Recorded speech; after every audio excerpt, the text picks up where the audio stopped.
Good evening, everyone, and welcome to tonight's episode of Hey Sister. Hey Sister, how you doing? Hey sister, I am doing well. I was jamming to our music and I am looking forward to the conversation so I can learn more about some Kemetic Yoga. Yes. So we are so excited to have with us tonight this phenomenal couple, Darrick and Leslie Goodman of Silt Yoga. Welcome. Yes. Thank you so much for We're having so us. excited to be on with y'all today. Yeah, man. Yes, we're excited to have you. And so if you're tuning in, folks, if you're watching, what we want you to do is like, follow, share, and subscribe. You know you can find us at Hey Sister on your social media platforms. You can also find our friends. You can follow them at Silt Yoga all across all social media platforms.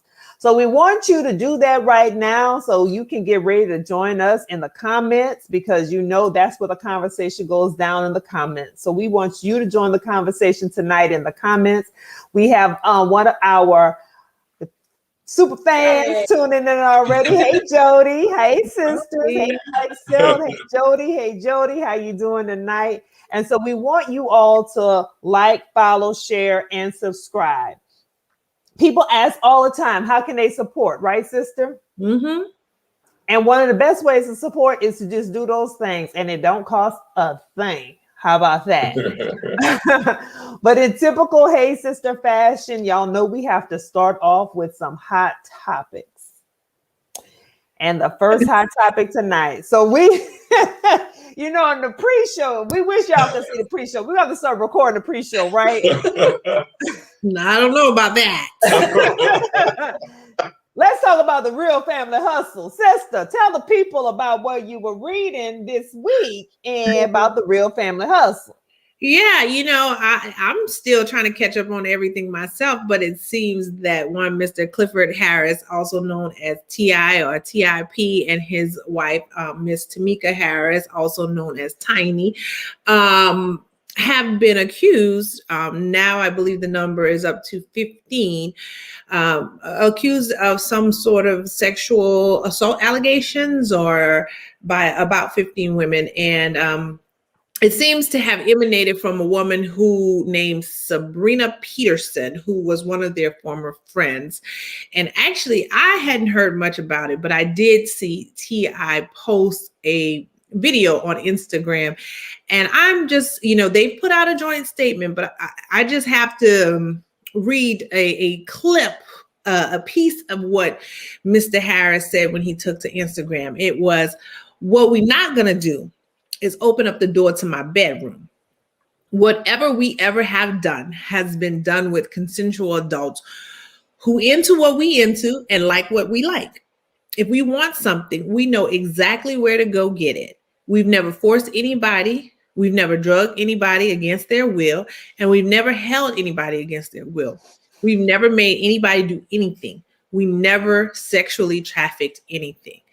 And I know that a lot of people in the comments were very much like, okay, but you kind of are at least admitting a little bit that you have at least had some folks in your marital bed. So I don't know. I mean, sister, we've talked about this. We've talked about, Jada and the entanglements. We've talked about all these various arrangements that different people have in their relationships.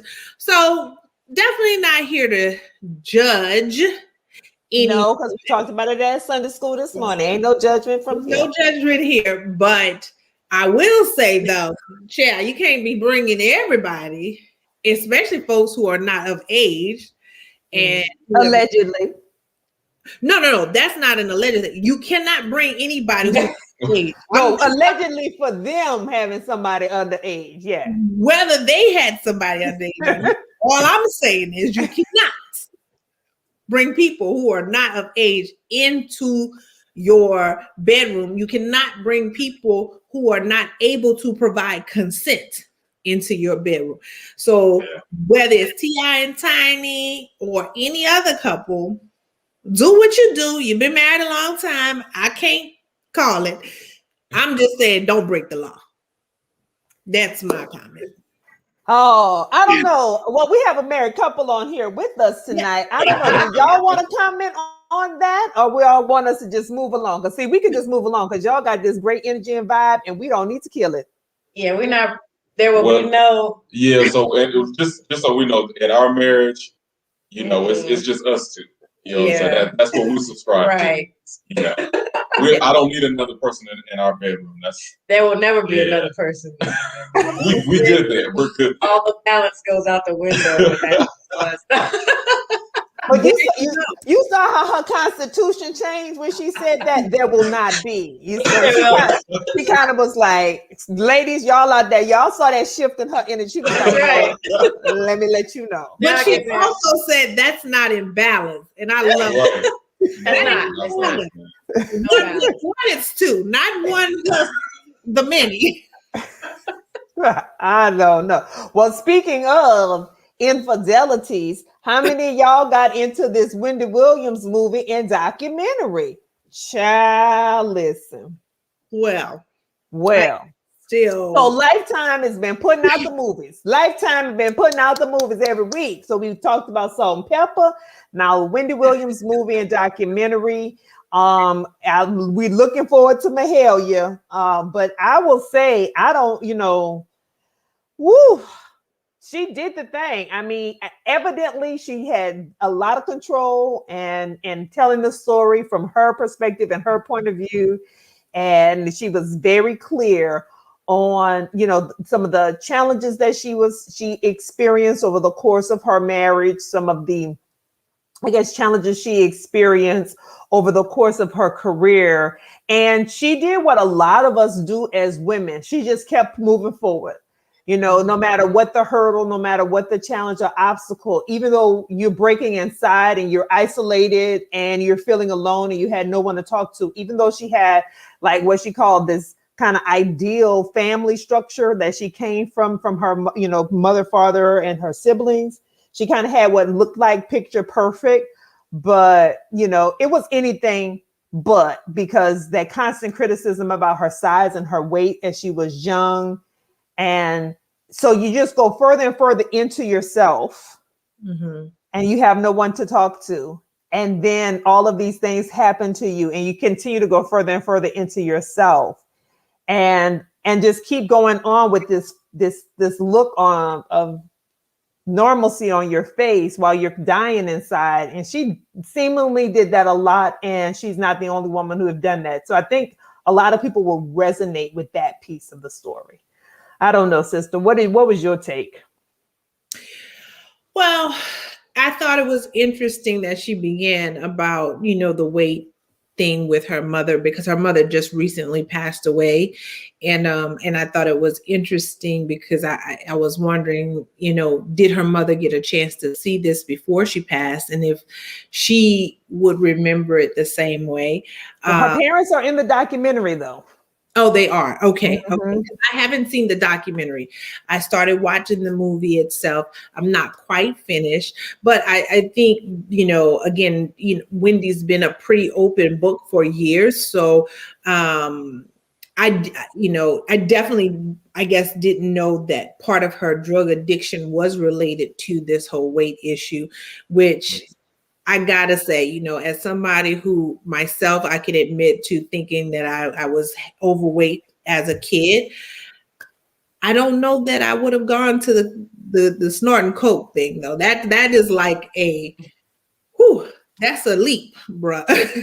Well, not so much for Hollywood. How do Hollywood types are, that the people who were in the industry. I mean, it sounds like she started before she was actually, but it was so prevalent though then, especially in New York at that time. Well, she was saying when she started off in DC, she was doing it then, but which is very prevalent on K Street in DC. Well, I don't think she was.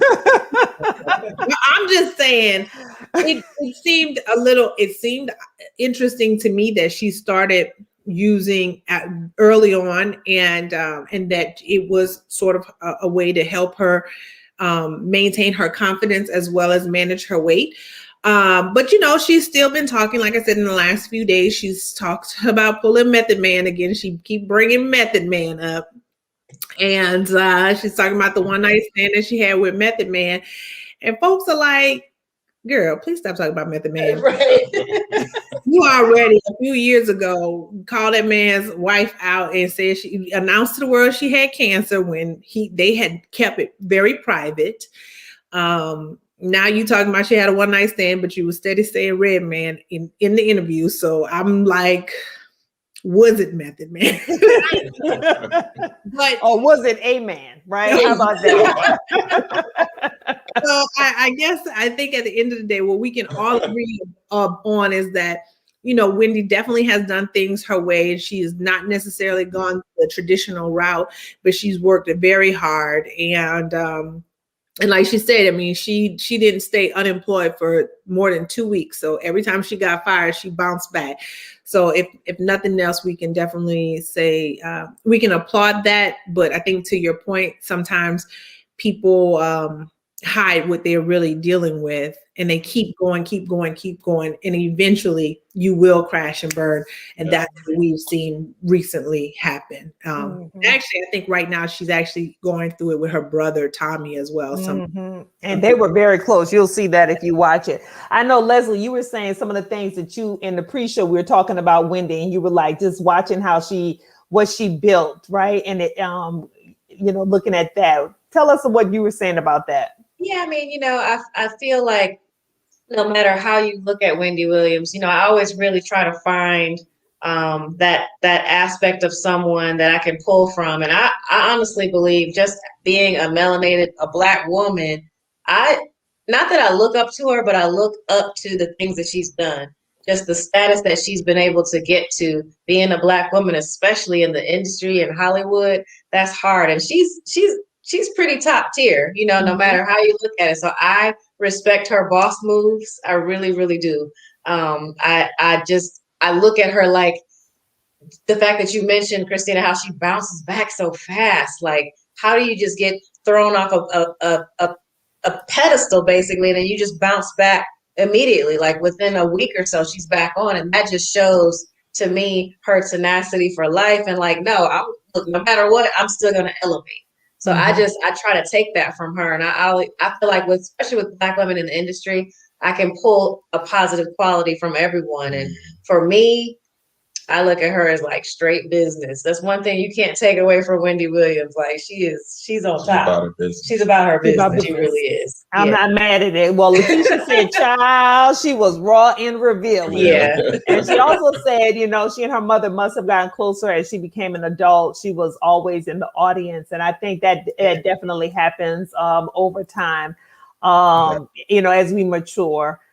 And those relationships with our elders, right? Right. So I know the last thing in Hot Topics, we want to talk a little bit in memoriam. So this week, and we'll probably spend more time talking about Cicely Tyson. But we lost, it was Cicely Tyson and Cloris Leachman. And if you didn't watch like the Mary Tyler Moore show or so many other shows, you probably saw Cloris Leachman. She was always a character actress in many, many shows. And even most recently, the show is escaping my name. Oh my gosh. But she was on you said. No, it was Raising Hope was the last TV show she was on. And then she was a voice in the Croods movie and that came out at the end of last year in 2020. So if you look up Cloris Leachman, you won't forget, you'll definitely recognize the face. She passed away a couple of days before, at the age of 94, before Cicely Tyson, who passed away on Thursday at the age of 96. And I watched her last interview with Kelly and Ryan. It was shared, and I had seen her interview earlier with Gayle King that week, and it just was such a devastating loss. But both of those women were still working in their 90s. They still were doing what they loved. They still were pursuing their passion. And I think if any of us the lesson I take away from their lives is that if you find your purpose, if you find your passion and you pursue it, you'll never work a day in your life. And so I did a thing on my Vantage Point coaching page. And what I said is that if you don't retire from your purpose. So, we see people retire, we all trying to work to retirement from somebody's job, but you don't ever retire from your purpose. And, Christina, our Father still teaches, and he will always teach. Why? Because that's what he loves to do. And that's who he is. He's a teacher. He's an educator, and he's never going to stop doing it. So we might as well stop trying to convince him to do it, because that's his purpose, right?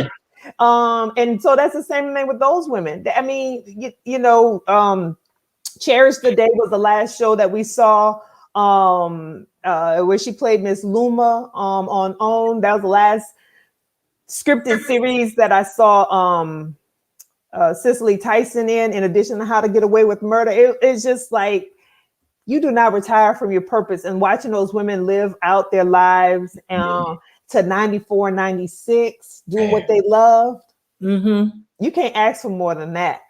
Yeah, that's great. That's greatness. Yeah. I don't know, sister.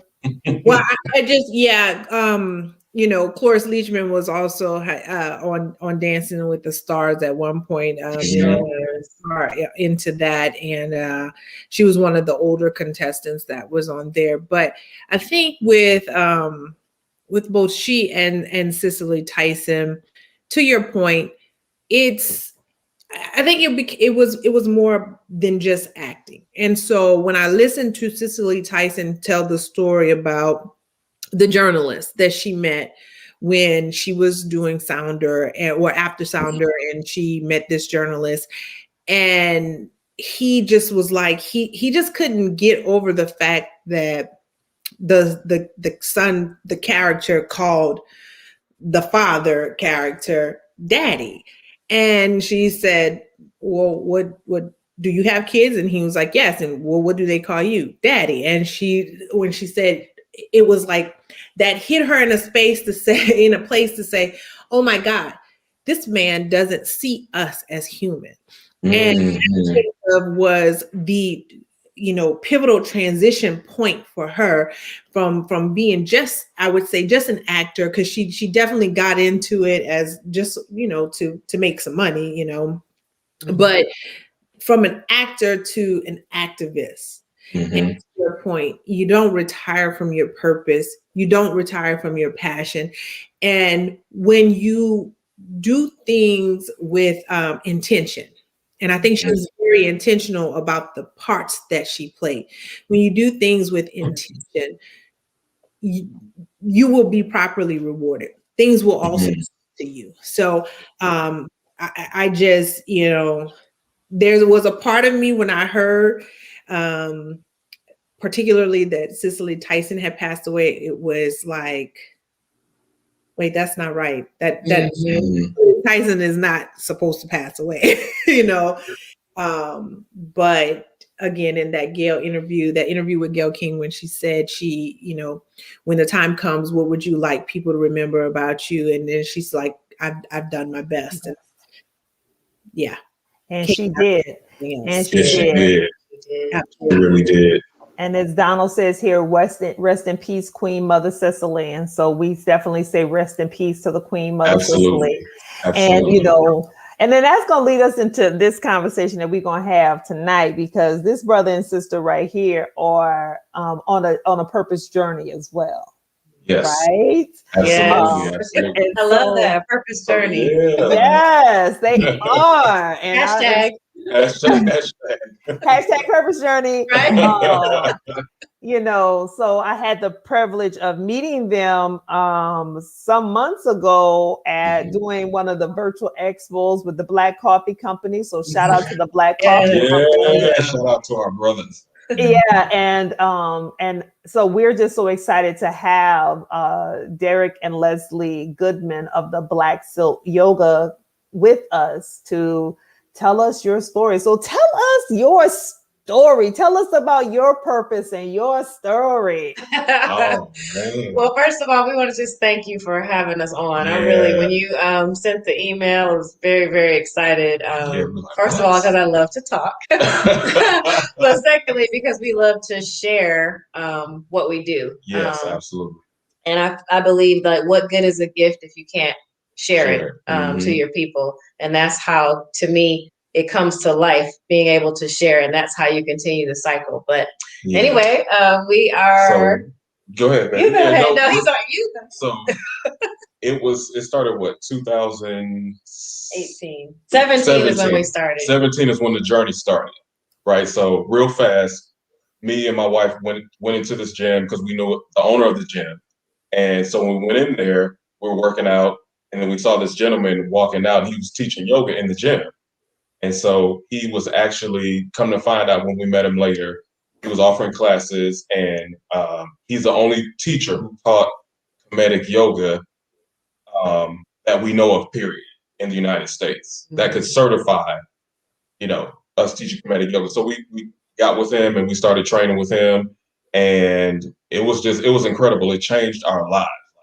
It really did. Just our whole perspective on fitness, and I skipped a few things. It's always... You ever know when a woman and a man tells a story, it's like two totally different stories. I can tell a story, y'all. It's like, no, it's a great story, babe, but it's like you skipped a lot of things. But it's okay. It's okay. But that's the balance. True, that's right. Fill in the gaps. But there you go. For me, the journey went further back. I worked 16 years in healthcare. I worked in Atlanta for a group of 4 women surgeons. It was a very rewarding job, but very hectic, high-paced, high-stress, working with breast cancer patients and literally coming home and never being able to put the work down. And at some point, I got burnt out, and I just started also not believing in the treatments they were giving our melanated women were the same treatments that they had been doing for years and years. And I was like going into the women that I was supposed to be like giving prescriptions to. And at the same time, I was like, oh, I know there's something more. You need more. You need nutrition. You need to breathe. You need to move. And none of this was ever prescribed. So I started not believing in what I was doing anymore.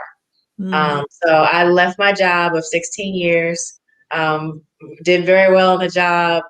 My husband convinced me. I was stressed out every day. And he's like, take a break. If you don't want to do that anymore, I got you, And that is what kind of led me into a 9-month hiatus of finding out what I wanted to do. And yoga for me was a healing thing. And so when we kind of stumbled up on this class, I was already doing yoga, but never before did I do Kemetic Yoga, because I didn't know, I never heard of it, but I did yoga as a means to heal myself.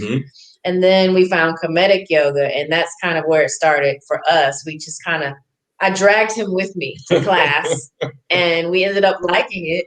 And then we were like, there's something to this. We got to share this with our people. So we decided to get certified, and hence Black Silt Yoga just you just never know what your purpose is until you're in it. You know what I'm saying?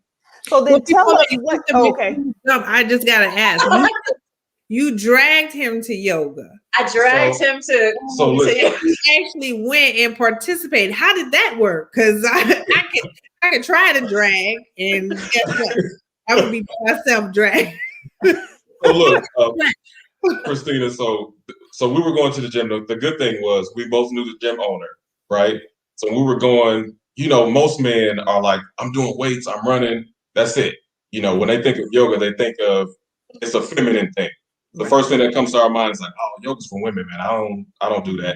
And then so even when I was doing yoga, right, she was like, this is not yoga, because it's like it's like I don't know what he was doing. Right? Yeah, it wasn't yoga. So, it was not peaceful. It was like, I'm like, that's not. I don't know what you're doing, but we can't do yoga together because you're doing something else. Right, and it's too fast. But so my point was, when we came along together, so she worked out with me. She was like, oh, let's go work out. So once she came into the gym with me, then I was like, well, if this is something that she wants to do, then I'll do that with her since she came with me. Okay. So that's how my viewpoint was on it. Like, oh yeah, baby, I'll do this with you. Let's try it. You know. But then we both were intrigued by the fact of it was Kemetic yoga, so we were interested, which leads us to the question: what is Kemetic yoga? Yes. What is Kemetic yoga, and then also how is it different from other traditional yoga? Because usually we think of yoga, we think India, right? Right. So namaste. So Right. tell us, about what is Kemetic yoga and how it's different. And if you're watching out there, y'all make sure y'all go to their website so you can learn more and you can share this information with, as Leslie says, our melanated people, because our melanated people need a different process sometimes. Absolutely. Yes. Absolutely. So do you want to? No, go ahead, baby. Go ahead. Well, Kemetic yoga is a form of yoga based on African principles of Mayat. Absolutely. And their belief system was that everything in the universe has balance, order, harmony, reciprocity. And much like the universe, everyone was accountable to be in balance for themselves. So they view it as a secret system. It's not a coincidence that on the temple walls of Kemet, there are people in yoga poses that we see in westernized yoga today. So yoga was an old secret system. It probably wasn't even called yoga then. It was probably called something else, but it was a healing system of development, connecting your body, mind, and spirit so that you could apply that to life and function properly. With the breath. With the breath. So they believe that in the Shu, which everything in Kemetic yoga is based on like deities, and a lot of it is just, Kemetic science. But the deity Shu was like the goddess of air and wind, and that was the breath or the life force. So the first thing you do when you wake up is you breathe and then you move. So that's the science we apply. The breath is what propels the movement. So it's a healing science for us. It's Kemetic. It comes from Kemet, which was Egypt. A lot of people know it as Egypt, but the original name was Kemet. So hence Kemetic yoga was formed. It was actually our master teacher, Yasira Hotep. Shout out to him. He started this about 45 years ago. I'm talking about an African scholar who brought the system of yoga to melanated communities and to connect us back to our DNA. So it predates any Indian yoga system. The reason why we have the namastes and the Indian system is because Africans that were in North India were called Dravidians. So they brought this system to India and taught the people there how to do yoga. And then you know how things go, things get westernized and they're called something else. But we are the origin of yoga comes from African people. And I want to add that what makes it different from any other yoga is actually the postures that we do. These postures are not seen in any other type of yoga. And they're directly from the Kemet walls, the pyramids. A lot of these are on the walls. And so this is what differs from other types of yoga. That's one difference. So there's 4 different foundations of Kemetic yoga. One is the breath, which we talked about. 2 is geometric movement. When you talk about sacred geometry, everything in Kemetic yoga is alignment, mayat, they temple poses, everything, because that's how the body systems revitalize. The blood flow, but it flows geometrically through the spinal cord, through the extremities. That's how you begin to break blockages in your blood flow and break blockages and in the manifestations of diseases. So it's a healing, restorative system. It has nothing to do with, can you do a headstand? Can you get in a pretzel shape? None of that. It's all about healing, restoration, and internal balance. Absolutely. So now you said the breath, geometric movement. What are the other 2 foundational elements of Kemetic yoga? We utilize a system called rule of 4 breathing, which is basically you inhale, then you pause, and then you exhale and you pause again, because you have to focus. So when you inhale, basically you're bringing in that life force energy.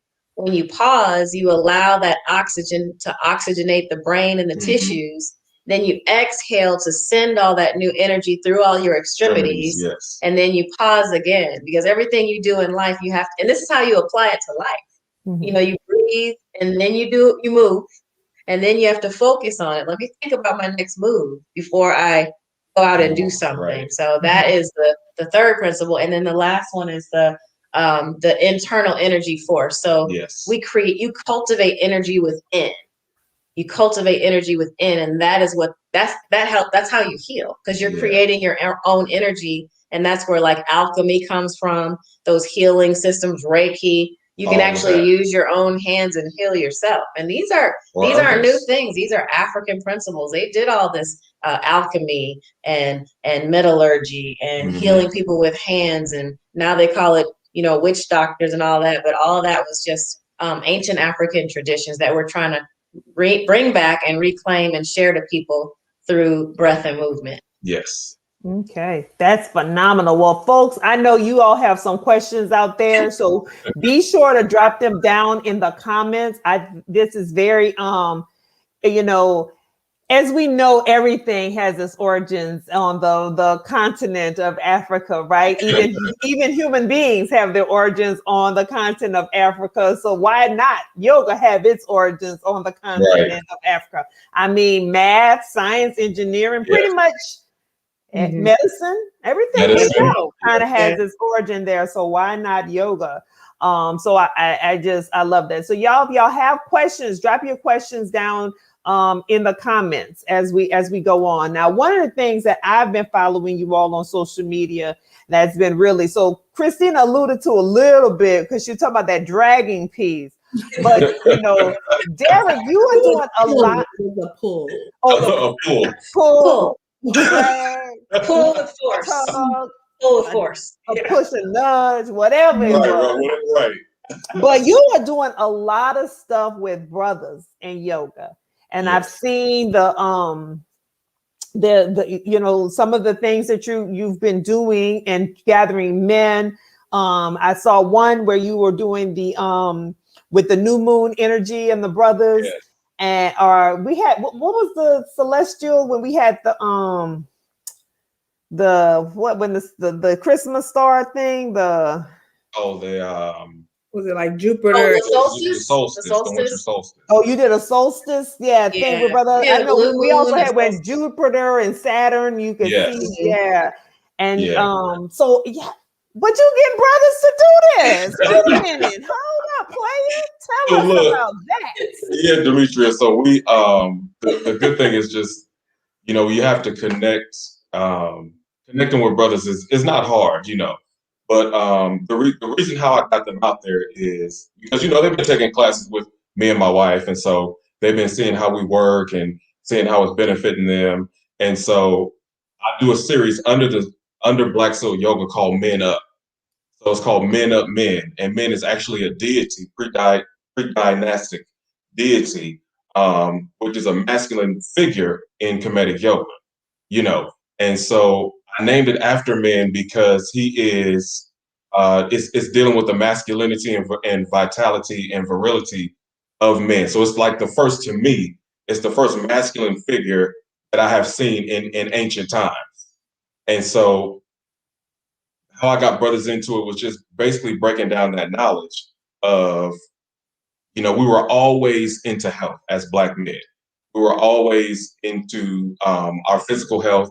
And so drawing them in, it was just an easy thing. And plus, when you add food to anything with brothers else, we're going to show up. You know what I mean? So that was one way that I got them to come out. But we added food. Hey, whatever works.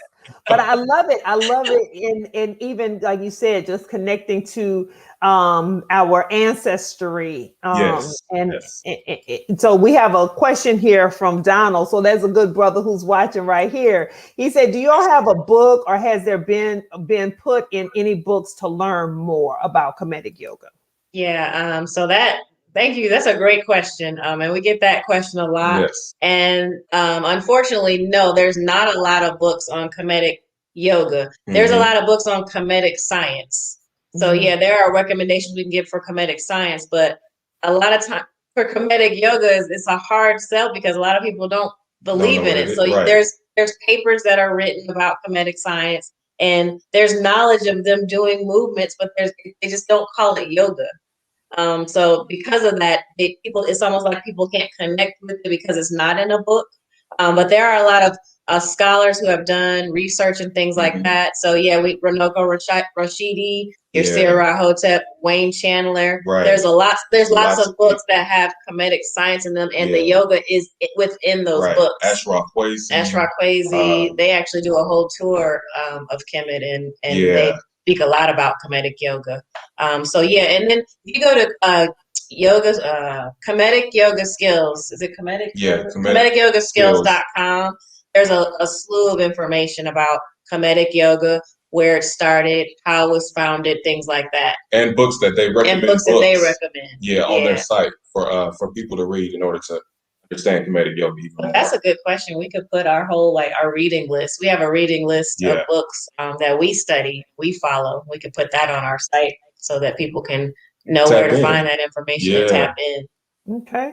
Well, I'm dropping in the link to KemeticYogaSkills.com. You could do a quick Google search. You might be able to find, everything's on the Google machine, as they say, or on YouTube. You might find something, but KemeticYogaSkills.com, they have, like you said, the wealth of information there. And then, please do drop a list of books for all of us to learn more, so we can get more involved. So another question here says, you all should write one with instructions, please. How about that?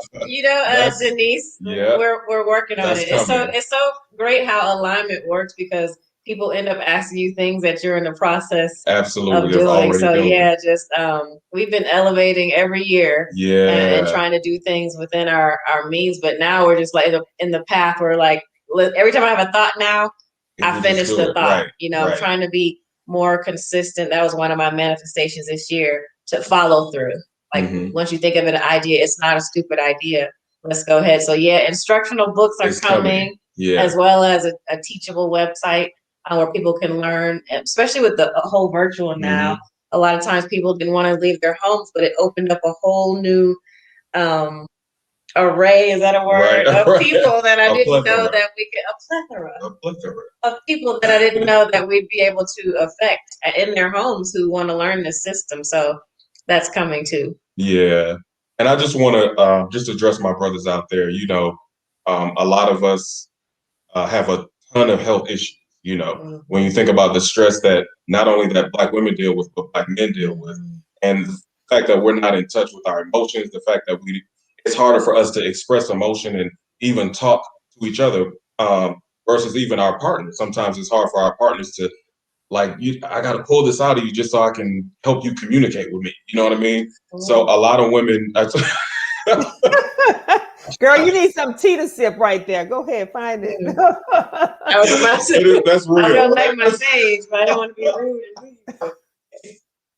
But no, it's such a beneficial thing just to my brothers out there, man. Like I do a series just for men. I do one-on-one teachings, and sometimes brothers are more comfortable with other brothers around versus I'm in the class with women and men, or just it's always more women in a yoga class than it is men when it comes to it. So I think that's a lot of times that kind of detours men from going in. Or they thinking I don't want to be bent over this way and somebody seeing me all funny, But no, it's really about, when you think about your health, it's more than just lifting weights, it's breath work. And that's one of the most important things that men don't realize is the breath work that we have to do in order to have a healthy internal life and a healthy system. And so that's just something that I teach, and it's super beneficial to brothers if we just start tapping into other modalities of fitness. Yeah. Wellness. And wellness, yes. And wellness, yeah. All right. Sister, you're about to say something. Yeah, because I was going to say, with regards to that, a lot of people, yoga has changed so much over the years, with Bikram yoga and all the different types of yoga, and people disconnect from the fact that it is intended to be a spiritual practice. Yes, it has, I guess, you can get fine doing yoga all day. Yes. Right. But it's really about tapping into your, the spiritual and wellness. Yeah. So when you have these courses or classes or with brothers, how do you even get them to think about, you know, this as being, again, an extension of their wellness and their health. So, you know, because stretching in and of itself is something that we all need to do. Right, absolutely. Piece is something that we all need to do. So how do you even begin having the conversations with them to encourage them, like, this is a necessary part of that entire, you know, I guess, continuum of fitness. Not just like, you can't just focus on like legs all the time. You have to do all these pieces. How do you start that conversation? Right. Well, I mean, sometimes I started with the movement. So I ask brothers like, hey, can you touch your toes? You know, and most brothers can't, you know. And I find it hard. I'm like, man, you can't even touch your toes, you know, and I let them know that what's connected to you touching your toes is your spine, you know, so that's spine work. So the older we get, you know, we start losing cartilage in our knees, we start losing muscle mass. And I'm gonna be real, this is something that happens to men. You know, you lose your libido, your testosterone starts dropping, you know, your sperm count drops. And when that happens, you start feeling less and less like a man, which is a horrible feeling. And so all they do is society does is just throw pills at men and say, hey, you want to feel younger again? Here, take these pills, you know. So I add that element of physical and nutritional value with that. And I say, hey man, if you take these beets, you learn how to stretch and you take these beets. These beets have nitric oxide in them. And what they do is they open up the veins and the blood vessels for the blood to flow through. And it helps you become more vital, even in your bedroom game, and in those areas that most men are really concerned about. You know what I mean? So that's how I start the conversation off, is with some, you know, with some light movements and just hitting us where we know it's going to help, which is in that area of our manhood, you know. And so definitely stretching and becoming more limber. It works. It works. It works. It works. Yeah. So I just do something that's relatable to us as men that they can relate to. And then I said, well, hey, let me take you through a free course, or let me show you how to stretch. Let me show you how to get down to that. And that usually gets them to come back, you know. And most people don't even think, like, I'll be like, well, my husband, you know, if I talk to a man, I'm like, well, my husband does yoga. He's a Kemetic yoga instructor. And automatically they assume that he's probably, you know, I don't know, feminine. I don't know if that's politically correct, or, you know, maybe he wears leggings. I don't know what they think he's a little frail. Right. And then when they see him, they're like, what? Like that, you know, and they're like, oh, you do yoga? He's like, yeah, you know, so it's you know, sometimes they have to see it. And then with our classes, I will say it does help that it's both of us there, because it's a balance. So sometimes when they see him, they're a little bit more comfortable. To come in. We use music during our class. We connect. We always use music. Music is rhythm, and that helps us connect as a people too. So that's very, very important aspect. And then we start with meditation, which I don't know. I feel like that, like you said, Christina, that part is missing. When you go to a yoga class, it's like, touch your toes, do downward dog, do all these things. And there's no connection. There's nothing spiritual about it. You know, they might have you breathe for a few minutes, but really, yoga without breathing is just aerobics. It's just gymnastics. Right. It's not yoga. Because yoga is connection of body, mind, and spirit, which spirit is your breath. That's where respiration, inspiration, that SPIR is the breath. Absolutely. That's the root word. So that's what spirit is. It's you. It's your breathing. So without that element, I probably can't go to any yoga class that won't stop and take the time for me to breathe. I got to crawl on out of there. And I have crawled out of classes. Like literally crawled out of like hot yoga. Like, no, it's not for me. Well, you know, I want to talk about some of the things you have in front of you, though, because you have a whole setup, array of tools and elements that you have to share and show us, and how you use them and how they come into the picture. Because, you know, I have been on my own journey and doing my own work and working with someone actually one-on-one with my own yoga and Reiki. So you know, the power of that. And listen, I don't know how it works, but energy is always moving. Yeah. So tell us about some of the things y'all have there in front of you. Okay, so I just want to start with so I just did something. So I don't know how she's in the screen, y'all, but everything in Kemetic Yoga starts from the left, which is a feminine perspective, right? So, but I'm actually on the left today. But so this, but we all have this is the balance because we all have masculine and feminine energy in our bodies anyway, male and female. So just like without one, you can't have the other, right? So this here is the Ankh, and this is a symbol of family. It's a symbol of unity, and it's a symbol of, to us, Black love. You know, woman is always at the top. Is the womb. Which is the womb. So, brothers, if you're listening to me, this is why the woman is always at the top. This represents the children. This is just one aspect, and this down here represents the phallus or the man, right, which is the foundation. And so, even in Kemetic Yoga, they reverence the women as almost as God. You know, when you study in Kemetic Yoga, the stars in the sky, there's a woman. Her name is Nut, and that she's represented as the heavens, right? And so this modality here also represents like the cardinal points of our body, of our being. So it's north, south, east, and west of you. So we're all a divine force.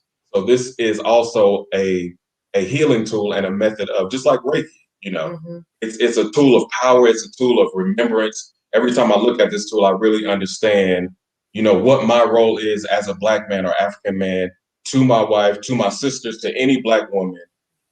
Is to protect and cover them, basically to lay my life down for this woman standing next to me. You know, I realize without her, or you know, it's just, this is what this represents. So this is a tool of life, and it is a tool of power, and it's a remembrance for me of my place in this life. Well, you the foundation, though. See, I love that. Ooh, listen. And you know, I just know Erica Badu broke it down to us and on, but you know, you just did a beautiful job of letting us know. That was powerful, brother. Powerful. Woo, you got some more stuff there. I don't know. I got caught up a second. Well, we have quite a few crystals, and crystals, like I say, they're a way of grounding us. They're a way of keeping us grounded with the earth, the elements, basically. And so I use crystals all the time during yoga and meditation, because I believe that our DNA lies within crystals. And especially, I'll just start with this one. My favorite crystal is an amber. This is my amber stone. We actually got this when we went to Kemet. We were fortunate enough to go to went to Egypt in 2018, and we took a little camel ride on the Nile River. And right when we got to the Nubian village, I stepped off, and this gentleman had all these amber crystals, and he's like, you know, our DNA is in amber. So amber is tree sap.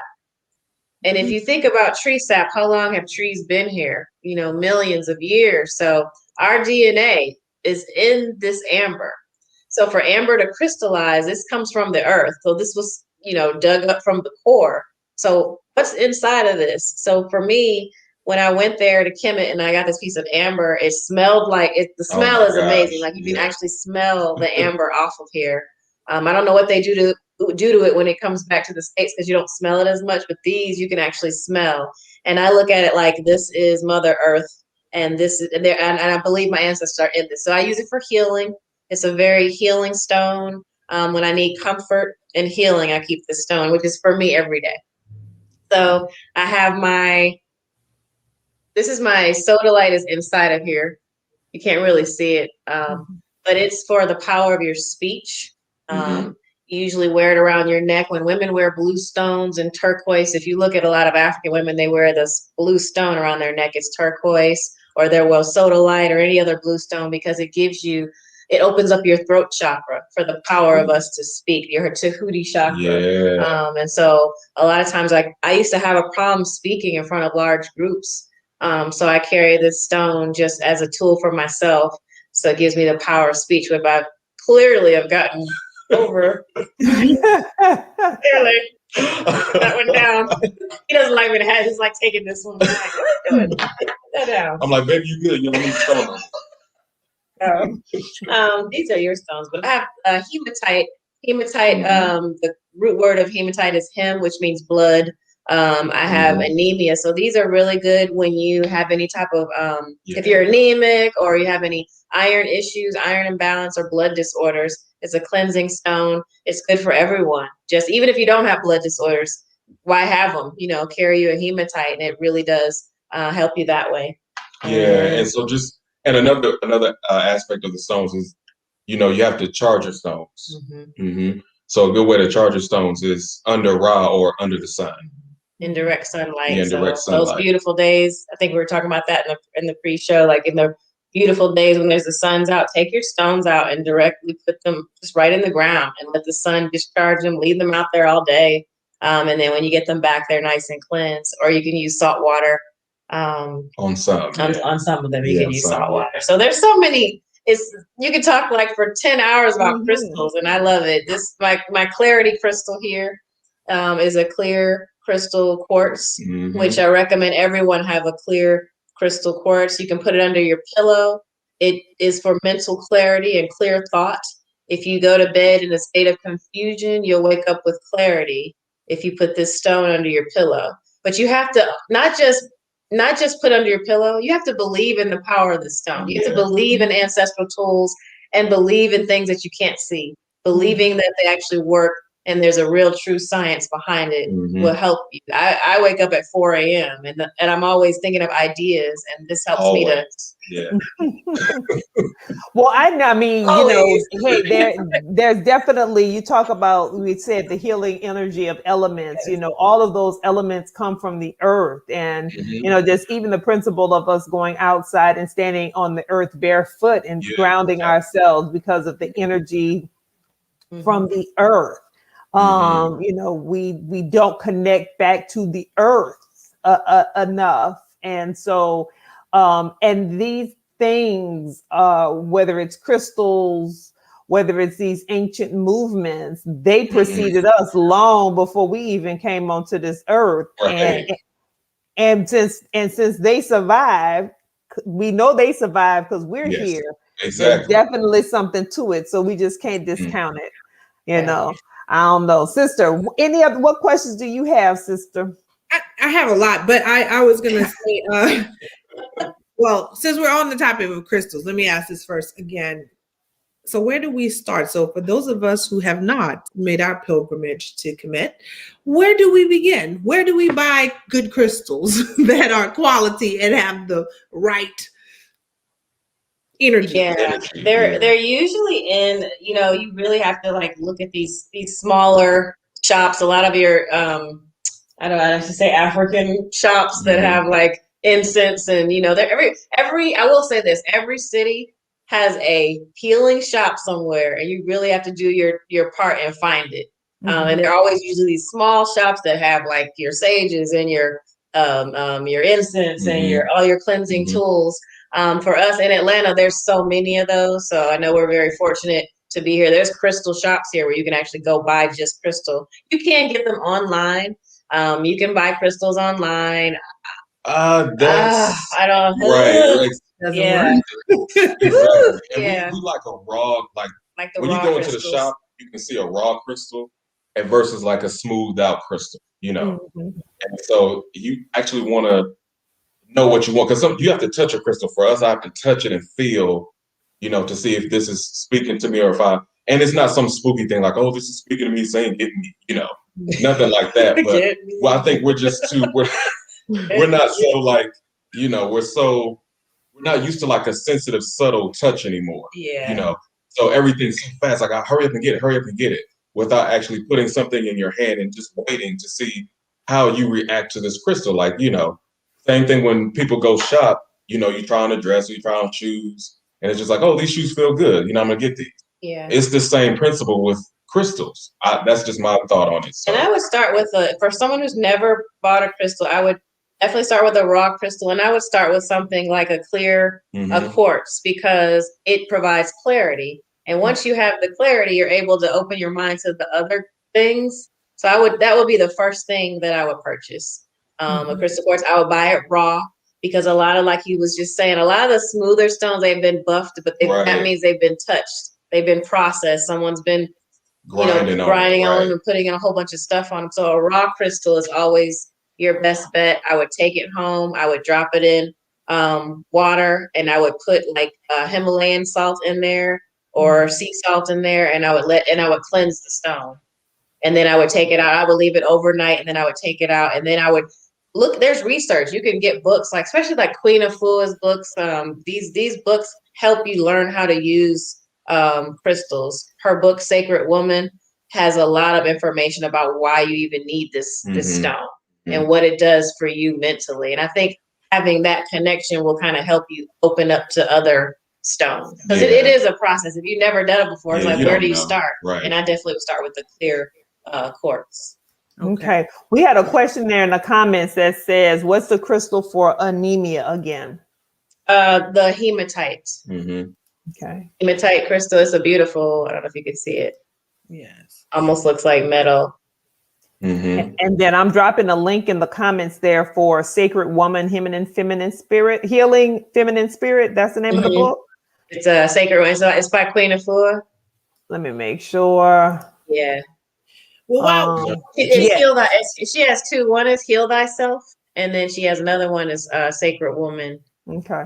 Well, I'm gonna drop that link in the comments there so you all can go check it out, grab the book, and read more about it. Sister, you had another question. Yeah, I was listening to my sister is a Karen Hunter fan, and I was listening to Karen Hunter and Dr. What's Dr. Carr's first name? I'm blanking. Greg. Yes. And we're talking about movement. So I've never had a child before, but he was basically saying that, I guess, I don't know what part of Africa, but during childbirth, most women sit in sort of the same sort of like we're sitting now, like you sit on the sort of thing, instead of this whole line on your back that we do in Western civilization. So I just thought about the movement and things like that. Once he said that, I was like, well, that seems to make a lot more sense. That it would seem to be an easier birthing process if you're sitting instead of if you're on your back. But I just didn't know if you all had that sort of information in your practice or things that talk about. Yeah, I actually, it's funny that you mentioned that, because I read something recently that the reason why women are laying flat on their backs, it was a fetish for it was like a male king, and don't quote me on it, but I can get you the information, but he had a fetish for watching women lie on their backs, and give birth. So it was more like a fun thing to do, to watch these women in pain, when the natural way would be to squat or bear down, and just as if you're having a bowel movement would be the true way to have. That's why a lot of women opt for the doulas in natural births, because that's the only time you're allowed to sit or be in like a pool or something, and it's more comfortable that way, and it's actually more natural with the birth canal, the way it's shaped. So or if you watch the opening scene of Roots, and she's holding on to the tree, and she's bearing down while she's standing to give birth. And there are birthing chairs, like you can get a birthing chair for that purpose. But I dropped Dr. Greg Carr's information in there too. That's very interesting. I'm gonna have to read up more about that, because that is one of the westernization of again, we get further and further away from what's natural. Just because even in the same way, and again, not to belabor the point about pregnancy, but I've heard that it's not natural to stand on 2 feet when you're pregnant. That theoretically it would be a lot easier if you were on all fours, for example. But I just didn't know in the Kemetic practice, are there things that are movements that we should be doing that we've probably gotten away from because of our westernization? There's actually in Kemetic yoga, a lot of women will take it further and practice like the womb science or womb yoga. And there's a lot of women who do these womb ceremonies where it's we're a cosmic people, so our cycles are actually related to the lunar cycles of the moon. And then that energy affects us. And that's why when you have, sometimes when you're with a lot of women for a long period of time, their cycles end up being around the same time. There's a true science to that. And it's not because it's a coincidence, it's because of the lunar energy. That's why the menstrual cycle was 7 days, which is so much Kemetic science behind that. It's so much. But to answer your question, yeah, there's actually movements you can do. There's yoga practice you can do, restorative yoga, where you're laying down with the, drawing stimulation and energy to the pelvic region. These butterfly poses where you open up the knees and you're laying it down. I mean, they even say that during your cycle, you shouldn't be doing accelerated movements. There's special movements that you should be doing actually to heal yourself and draw energy to that region. And you shouldn't, like in Kemet, they didn't even work during that time. No. Like the women were fed grapes. And it wasn't because, like when you see old movies where they're feeding women grapes, and that was true because of the hydration. So they're being fanned because they're probably overheating right now. You have excess, you're ridding the body of blood and toxic, well, what's perceived as toxic. You're cleaning the lining of your uterus, but in replenishing that, you ate grapes to hydrate yourself. And in that process, your hormones are so messed up that you needed to be fanned. So it wasn't that we were just laying back eating grapes. It was actually a reason behind that, but we need to bring ourselves back to that science and use these principles and learn. That's why we study Kemetic science, not just Kemetic yoga. It's a whole total system for us, and we can't do one without the other. And we do teach in our classes as well. Well, sometimes we'll just stop and actually lecture, which, I know people are probably like, you stop. Well, I know you all have some events that are upcoming. Yes. And so tell us about what you have upcoming. And I'm going to show the website here again. So folks, if you're watching this live or you're watching this in the replay, go to blacksiltyoga.com so you can find out what they have going on. If you are in the Atlanta area, check them out and find out what they have going on. So they're going to tell us about some of their upcoming events, and they have a special code for you all. Yeah.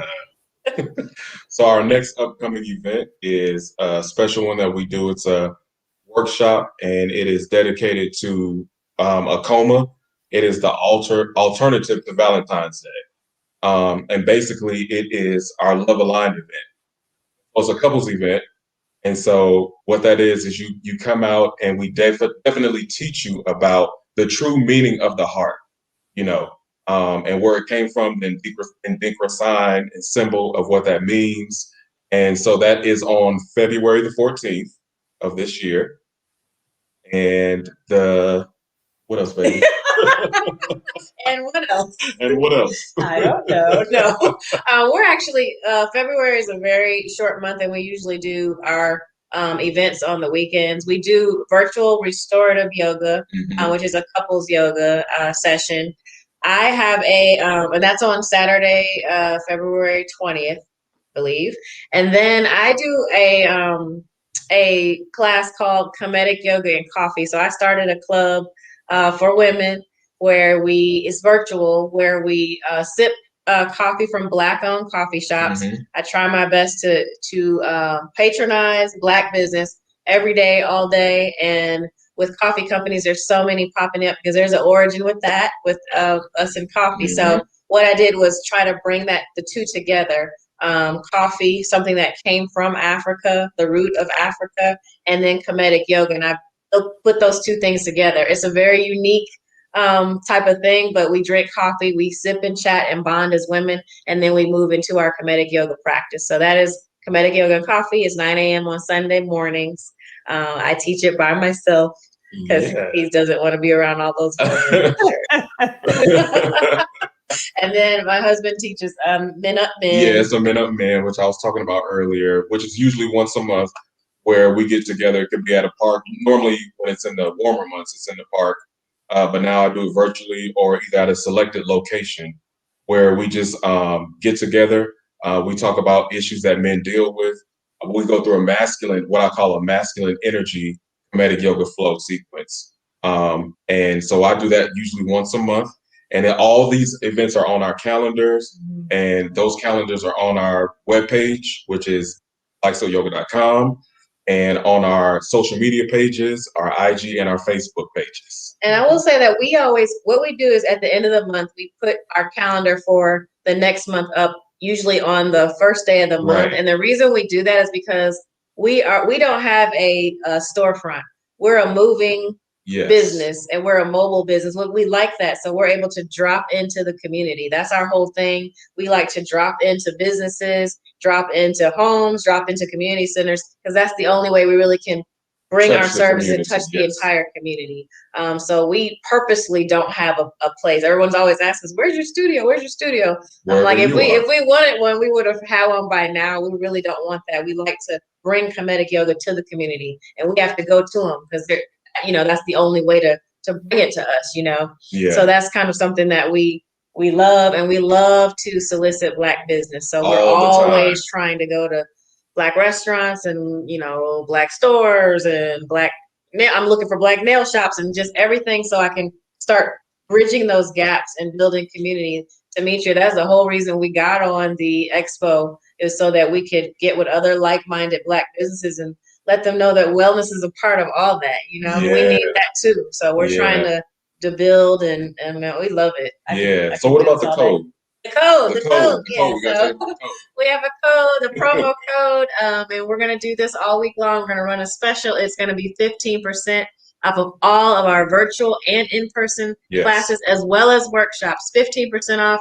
Just go to our website, book what you want to book, put in Hey Sister Live in the checkout, and you will get 15% off.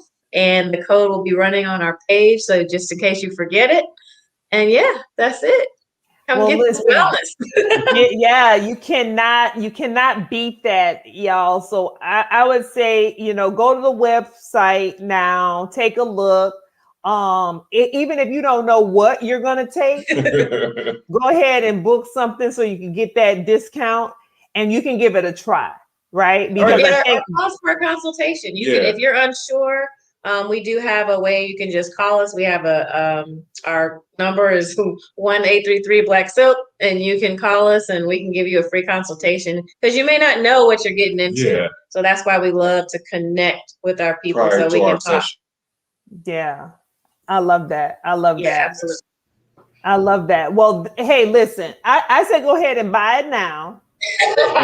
Try it. I mean, coffee and Kemetic Yoga, that seemed like a real easy place to enter. That's right. Men, that seems like a real easy place to enter.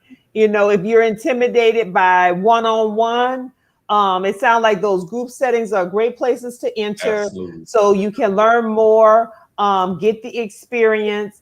And really, you talked about, the quartz and the clarity. 2020 was a year of clarity.